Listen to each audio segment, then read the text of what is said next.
Alright, let me explain now on HDL metabolism. So HDL like synthesis of HDL, it will be from intestine and the liver. So the hepatocytes and the intestinal epithelial cells, they have got an ability to synthesize ApoA1, that is apolipoprotein A1, which is the major apolipoprotein present in HDL, will be synthesized by intestine. So I'm going to make ApoA1 here, ApoA1, that is a major apolipoprotein coming from intestine, and it will come from hepatocytes. As it is synthesized and secreted by intestine and the hepatocyte, ApoA1, it brings phospholipid. So it will bring phospholipid along with that. So there will be phospholipid. So ApoA1 along with the phospholipid. Once it is there in the circulation, this ApoA1, it's going to recruit different proteins that are there in the circulation. Basically, it is going to recruit CETP, cholesterol ester transport protein, which is synthesized by the liver. It's going to recruit peroxidase enzyme, which is an antioxidant enzyme. It's going to recruit LCAT enzyme, lecithin cholesterol acyl transferase enzyme, and it's going to recruit all the apolipoproteins except ApoB100 and ApoB48. Okay, so it has got plenty of proteins on its surface and it has got phospholipid there. The molecule that you see here, which is called as discoid nascent HDL, discoidal because it looks like a disc shape, that's why it is discoidal nascent HDL. This is a discoidal nascent HDL, newly synthesized HDL molecule. Okay, it has got phospholipid there, ApoA1, CETP, peroxidase, LCAT, and also it has got all the other apolipoproteins except B48 and B100. Okay, that is why HDL is acting as a donor of other apolipoproteins to other lipoprotein molecules, like what we have seen before. So I have said chylomicron is gaining ApoC2 and ApoE from HDL. VLDL gaining ApoC2 and ApoE from HDL. Whenever these molecules are releasing ApoC2 and ApoE, they all will come back to HDL. Like I am releasing ApoC2 here. When the chylomicron is converted to chylomicron remnant, ApoC2 is released and that ApoC2 will go back to HDL. When VLDL is converted to IDL, ApoC2 is released and that is going back to HDL. And also, as I said, so IDL, which is converted to LDL, so there will be release of ApoE here, ApoE. This ApoE will be going back to HDL. And also, as it is given here, IDL to LDL, ApoE to go back to HDL. It means HDL will donate apolipoproteins whenever these other lipoproteins they need apolipoprotein molecules. Okay, let's see what happens to nascent discoidal HDL. This nascent discoidal HDL is going to get cholesterol from peripheral tissue. Now here is your peripheral tissue. What we have seen, peripheral tissue takes LDL from circulation by LDL receptor, cholesterol ester along with vitamin E reaches the peripheral tissue. Peripheral tissue uses that cholesterol ester for whatever the needs of that tissue. Just in case, if there is plenty of cholesterol in the peripheral tissue, they will decrease expression of LDL receptor on the surface, and also they are going to pump out that extra cholesterol into the circulation. Basically, the extra cholesterol is pumped out by ABCA1 transporter. The name of the transporter which is pumping out extra cholesterol from peripheral tissues to HDL specifically is ABCA1, that is ATP binding cassette transporter A1. That this is the type of ATP binding cassette transporter. What it does? So it is going to, when the cholesterol is pumped out, it is in direct, basically it is in connection with the LCAT. The LCAT is here, down here, discoidal nascent HDL. So what I'll do is I'm going to bring that discoidal nascent HDL down here so that I'll be able to explain you better. So what I'm just bringing this discoidal nascent HDL and writing that here. So it has got phospholipid, it has got LCAT here, it has got peroxidase, it has got CETP, and it has got ApoA1.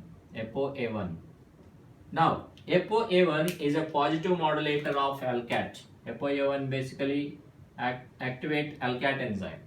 Okay, when ABCA1 is transporting excess cholesterol out of the peripheral tissue into the blood, and that is taken up by the LCAT enzyme, what this LCAT does with that cholesterol? So the cholesterol here, cholesterol which is coming out, it will be converted into cholesterol ester by LCAT enzyme.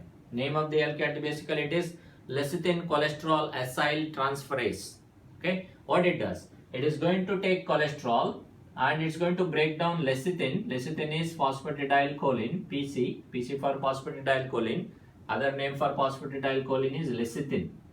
Lecithin, and it's going to release that lecithin as lysolecithin.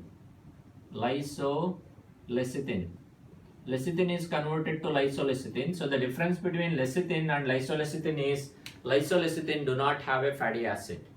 Lecithin is losing fatty acid and becoming lysolecithin. Where did that fatty acid go? That fatty acid is taken up by the LCAT and insert that fatty acid into cholesterol at the third carbon, hydroxyl group at the third carbon, and convert that into cholesterol ester. That is the function of LCAT.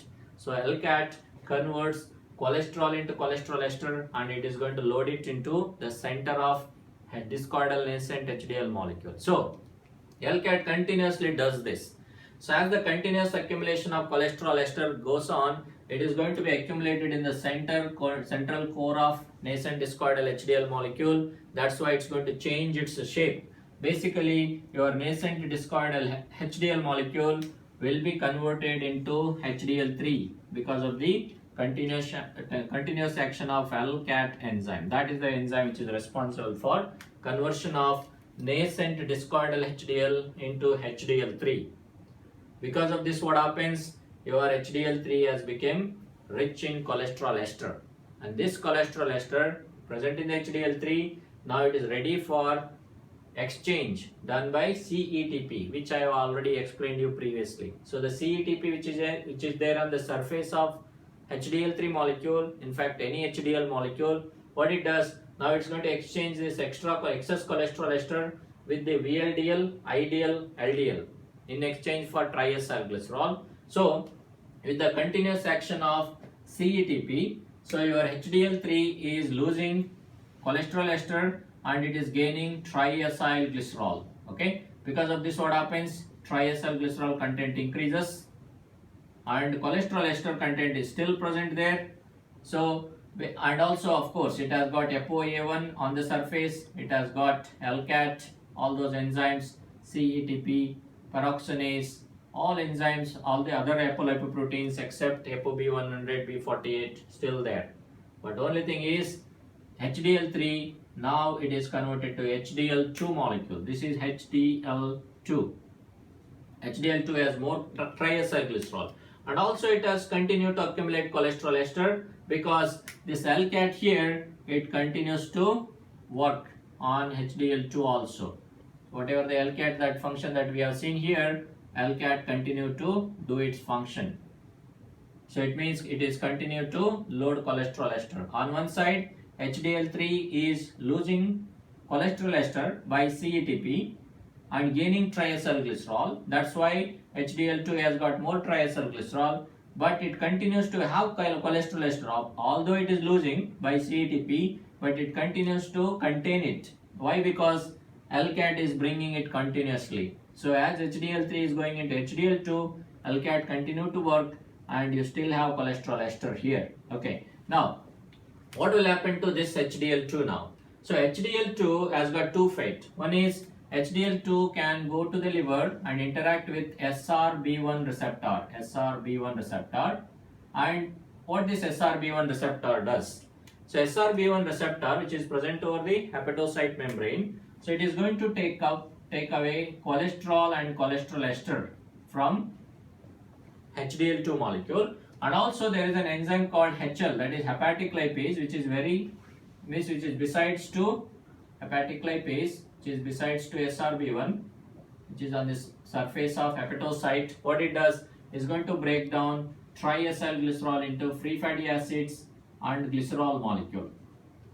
So basically HDL2, as it is passing through the hepatocyte membrane, it is going to lose its cholesterol ester and cholesterol is going to lose its triacylglycerol, and that will be taken up by the liver. So at the end of it all, what happens to your HDL2? HDL2 is coming back as nascent discoidal HDL. It means cholesterol, ester and triglycerides are taken by the liver and the rest of the molecule is released, and that's what is nascent discoidal HDL molecule. That's one fate of it. Another fate is HDL2 can interact only with hepatic lipase. HDL2 is interacting only with the hepatic lipase. It's not interacting with the SRB1. It is interacting with the hepatic lipase and losing only triacylglycerol part of it, and the rest of the molecule will come as HDL3 molecule. Okay, so if you degrade only triacylglycerol part of HDL2, retain cholesterol ester, so basically you are bringing it back to HDL3, because as you all know, HDL3 is rich in cholesterol ester, whereas HDL2 is rich in both triacylglycerol and cholesterol ester. So hepatic lipase is taking only triacylglycerol into the liver, rest of the molecule is released, and that is what is HDL3 molecule. So nascent discoidal HDL into HDL3 done by LCAT enzyme, HDL3 into HDL2 is done by CETP and LCAT, both the enzymes. Now HDL2 will be going back to the liver by SRB1 receptor, coming out as discoidal nascent HDL after the action of SRB1 and hepatic lipase, or if only hepatic lipase acts, it is coming back as HDL3.